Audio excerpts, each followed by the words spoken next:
Before we dive into today's video, I need your support. Our channel's momentum is slipping, and hitting that subscribe button is the easiest way to help us keep going. It's free, takes a second, and ensures we can continue delivering the content you love. Your support means the world. Let's grow this channel together. Thank you so much. Now let's get into the story. Hey everyone, I've been lurking on these forums for a while, never thinking I'd have a story of my own to share. But life has a way of throwing curveballs, and I've been carrying this weight for months. I need to get it off my chest. Let me be clear. I'm not one to jump to conclusions or assume the worst without reason. My wife, let's call her Sarah, and I had been together for 6 years, married for 4. Things seemed great, or so I believed. We had the usual highs and lows, but nothing screamed trouble. For most of our relationship, we were that couple, partners in every sense, always on the same page. We'd crack silly inside jokes, bicker endlessly over movie choices, and had a rhythm that just clicked. She'd plan thoughtful date nights, and I'd surprise her with her favorite takeout after a tough day. It felt natural, like we'd cracked the code to a happy marriage.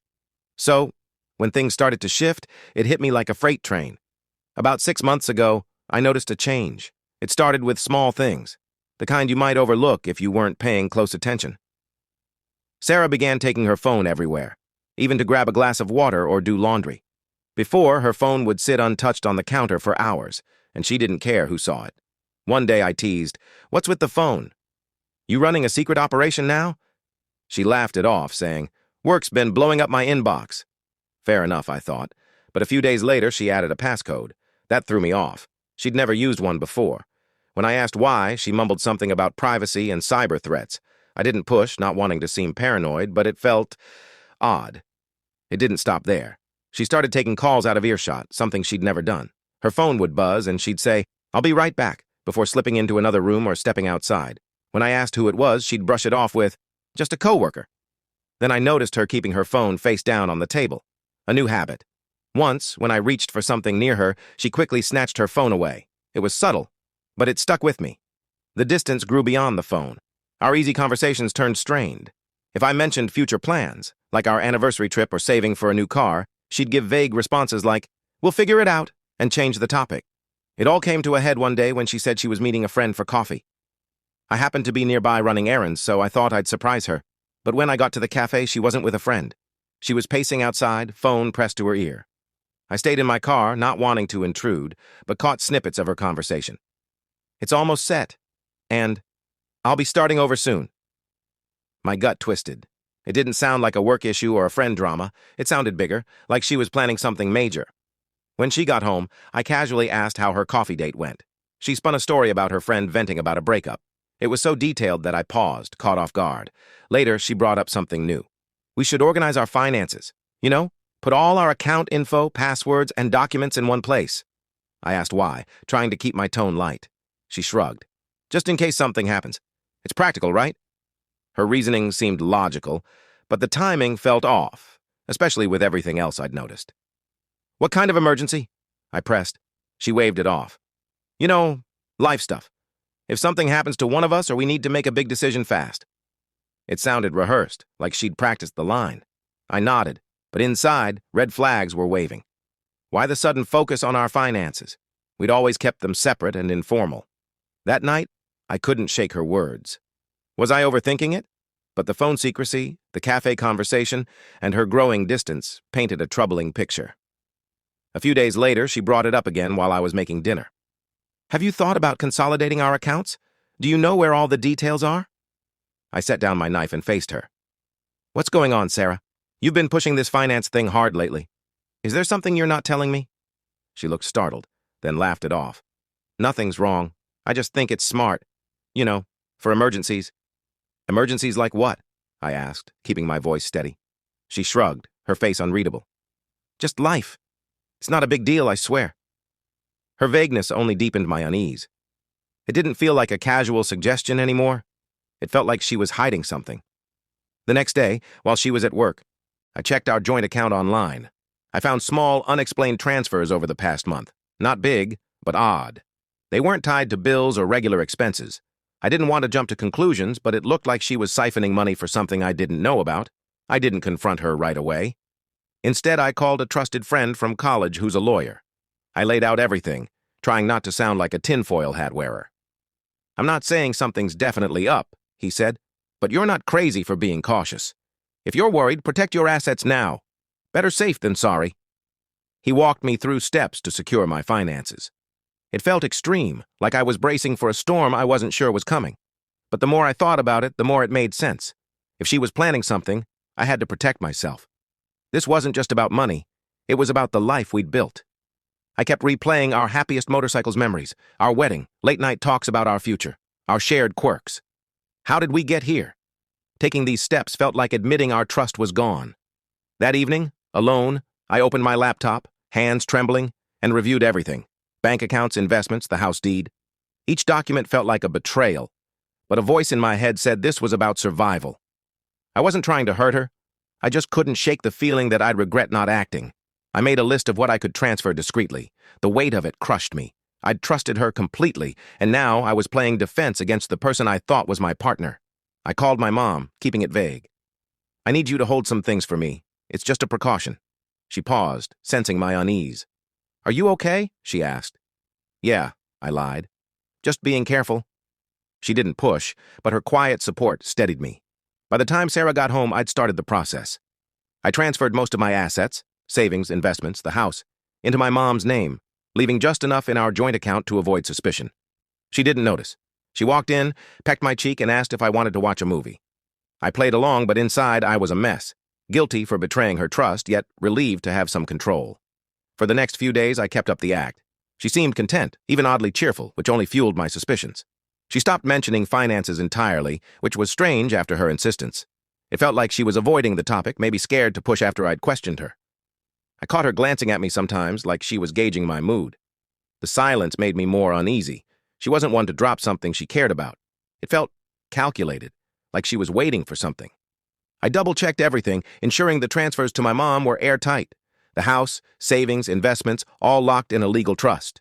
2 weeks passed, and things seemed too normal. Sarah was suddenly warmer, chatting about random things like work or dinner plans. It made me wonder if I'd overreacted. Maybe she was just stressed. But then, one Friday night, she sat me down, turned off the TV, and said, "We need to talk." My heart sank. I knew what was coming. "I think we should divorce," she said, her voice eerily calm, like she was reading a script. She talked about needing space, finding herself, feeling lost in our marriage, cliched breakup lines that explained nothing. Then she added, "I've sacrificed so much for you, and I don't think you've appreciated it. I deserve better." That last part cut deep. It wasn't just her wanting out. She made it sound like I owed her, like I'd failed her. Why now? Then she mentioned, "A friend's been helping me see things clearly." She didn't meet my eyes. A friend. My mind raced. Who was this friend, and why were they so involved? It didn't sound casual. It felt like someone was coaching her, framing this as a calculated move. I stayed calm, saying, "If that's what you want, let's figure out the next steps." She seemed surprised I didn't fight or plead, but I was already thinking ahead. I needed to know who was behind this. The divorce papers arrived Monday, and they weren't just about ending things. She wanted everything. Half the house, my savings, the car, plus vague spousal support clauses that made no sense given her good income. It felt like she was trying to strip me bare. The demands were so precise, so aggressive, I knew someone was advising her. I started digging. Her social media was open, so I checked her tagged photos and comments. One name kept popping up, Mark.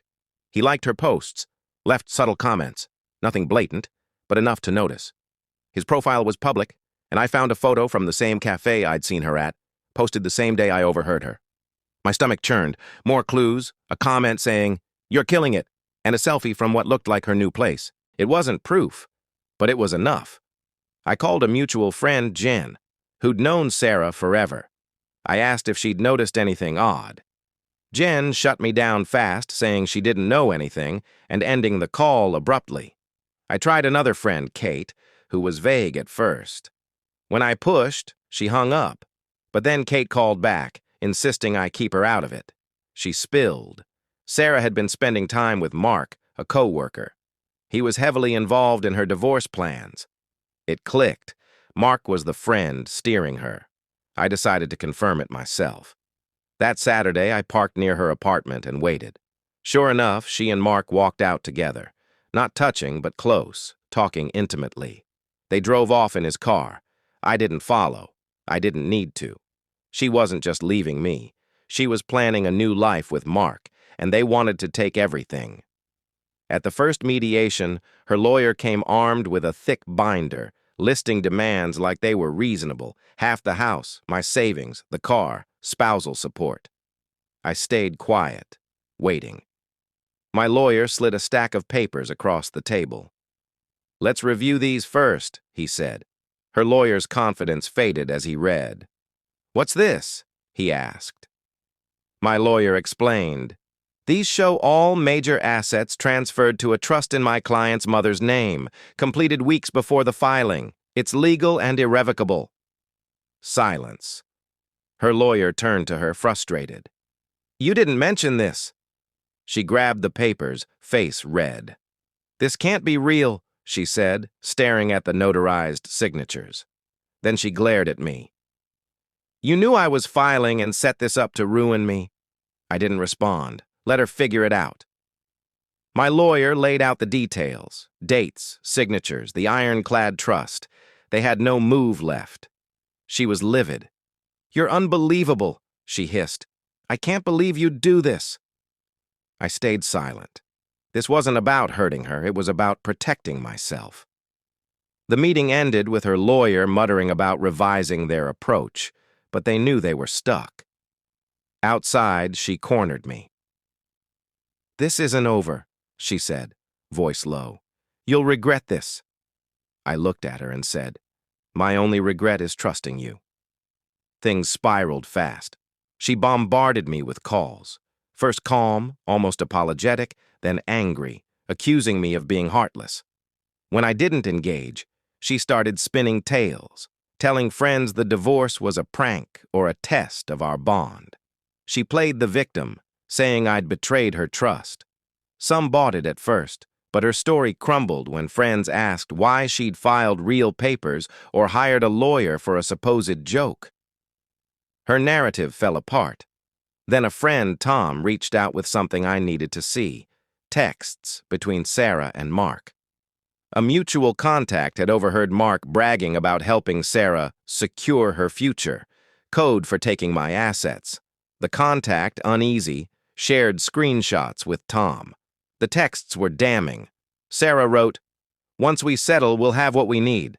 I just need him to agree." Mark replied, "Don't give in. Guilt him if you have to. He owes you." It was calculated, cold. Sarah wasn't just leaving. She was orchestrating a takedown with Mark's guidance.